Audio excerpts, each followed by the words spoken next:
బాబు అందరూ కలిసి ఒక క్వశ్చన్ ఏంటి?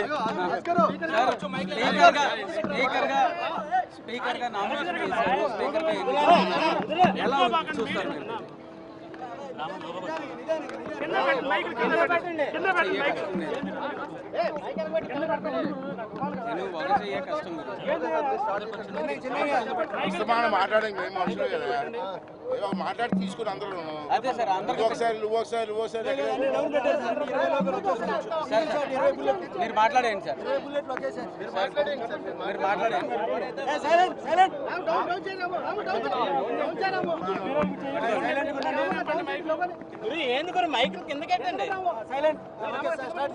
చంద్రబాబు నాయుడు గారు, పవన్ కళ్యాణ్ గారు, బీజేపీ నాయకులు అందరూ కలిసి నన్ను స్పీకర్గా ప్రపోజ్ చేశారు. ఇప్పుడే ఒంటి గంటకి నామినేషన్లు వేసాను. సాయంత్రం వరకు గడువు ఉంది నామినేషన్కి. ఇంకెవరేస్తారు చూద్దాం. ఎవరు అయిపోతే ఏకగ్రీవంగా నేనే అవుతాను. చూద్దాం.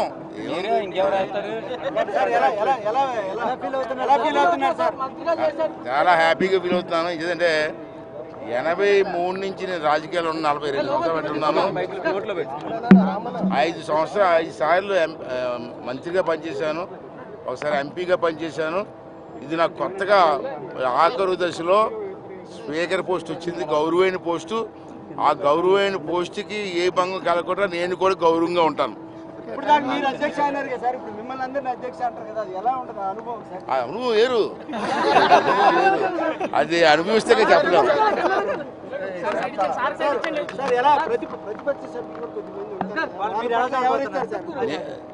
ఇప్పుడు ఆ కుర్చీలో కూర్చున్న తర్వాత పార్టీ గుర్తురాదు మాకు, అంటే నా ఉద్దేశం. అంచేత ఎవరు మాట్లాడినా ప్రతిపక్ష సభ్యులు అన్నారు, ప్రతిపక్ష హోదా ఉందా? ప్రతిపక్ష సభ్యులు అంటారు, ప్రతిపక్ష హోదా ఉందా? లేదు కదా. అయినప్పటికీ కూడా గౌరవిస్తాను. ఎవరైనా సభ్యులు మాట్లాడతారంటే విపులంగా మాట్లాడతాను, అది అవకాశం ఇస్తాను. అవసరమైతే వాళ్ళకి ట్రైనింగ్ కూడా ఇస్తాను. రాష్ట్ర ప్రజలంతా కూడా మీ యాస భాష ప్రాస కోసం ఎదురు చూస్తూ ఉన్నారు. ఎలా ఉన్నారు? యాస భాష ప్రాస కాదు, ఇక్కడ ప్రజలకి అర్థమయ్యే విధంగా సభ్యులందరికీ కూడా మాట్లాడే అవకాశం ఇచ్చి ప్రజల తాలూకు ఆలోచనల్ని అసెంబ్లీలో ప్రతిబింబించి, ఇప్పుడు ఈవేళ నేను చెప్తాను, ఒక విషయం చెప్తున్నాను. ఈవేళ ప్రజలు మాకు ఇచ్చేది పదవి కాదు, బాధ్యత. ఆ బాధ్యతని మేము నెరవేరుస్తాం, దాంట్లో అనుమానం లేదు. ఓకే.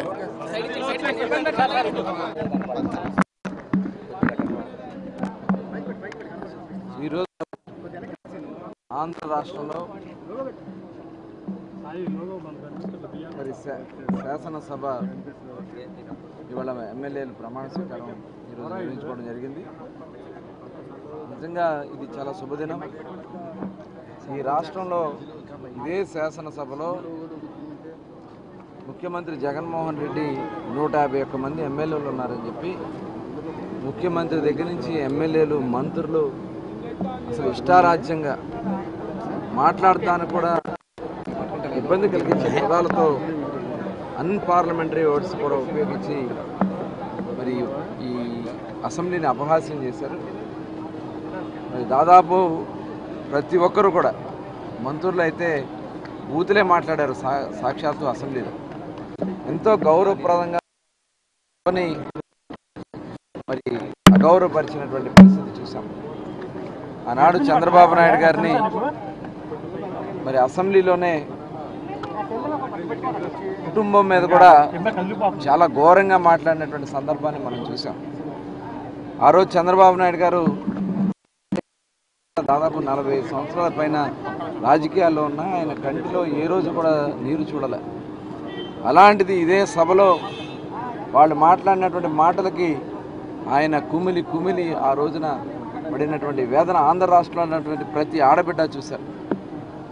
ఆ రోజున బయటకు వచ్చి చెప్పినటువంటి మాట, తిరిగి మళ్ళీ నేను ముఖ్యమంత్రిగా ఈ సభలో అడుగు పెడతాను, అప్పటి వరకు అడుగు పెట్టనని చెప్పి శపథం తీసుకుని ఇవాళ చంద్రబాబు నాయుడు గారు రాష్ట్రంలో ప్రతి ఒక్కరు కూడా చైతన్యపరుచుకుని ఇవాళ భారతదేశ చరిత్రలో బహుశా ప్రపంచంలోనే కూడా ఏ రాజకీయ పార్టీ రానటువంటి మ్యాండేట్ని వాళ్ళ ఆంధ్ర రాష్ట్ర ప్రజలు 95% మ్యాండేట్ ఇచ్చి ఇవాళ 175 మంది శాసనసభ్యులకి 164 శాసనసభ్యులు గెలిపించుకుని 151 మంది ఎమ్మెల్యేలు ఉన్నటువంటి వైఎస్ఆర్ పార్టీకి కేవలం 11 స్థానాలకే పరిమితం చేశారంటే ఇది ఆంధ్ర రాష్ట్రంలో ఉన్నటువంటి ప్రతి ఒక్కరు ఇవాళ చంద్రబాబు నాయుడు గారు, పవన్ కళ్యాణ్ గారు, మోడీ గారి నాయకత్వంలో ఇటువంటి గౌరవంతో ఈరోజు చంద్రబాబు నాయుడు గారు అసెంబ్లీలోకి అడుగు పెట్టడం జరిగింది. ఇది చరిత్రలో నిలబడే రోజు. మరి ఇటువంటి సభని ఖచ్చితంగా మేము గౌరవ సభగానే నిలబడతాం. వైఎస్ఆర్ పార్టీ లాగా బూతులు కానీ అన్పార్లమెంటరీ వర్డ్స్ కానీ ఎక్కడా కూడా ఇవ్వడం, ప్రజల సమస్యల మీదే చర్చలు జరుగుతాయి, పారదర్శకంగా చర్చలు జరుగుతాయి. తప్పకుండా ఈ రాష్ట్రాన్ని కాపాడుకోవాలి, నిలబెట్టుకోవాలి. ఆ కార్యక్రమాలన్నీ కూడా ఈ సభని ఒక గౌరవప్రదంగా నిలబెడతామని కూడా తెలియజేస్తాం. Okay sir. కొడాలి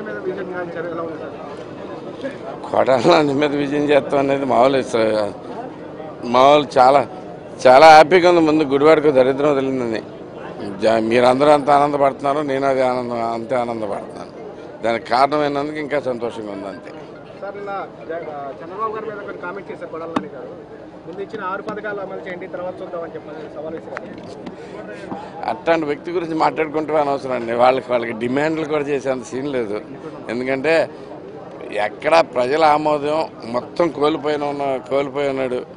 ఏ ఒక్కరో అంటే ఎంత దారుణం అంటే గుడివాడలో టౌన్లో అయితే కనుక ఒక వార్డు కూడా వెళ్ళలేని పరిస్థితి.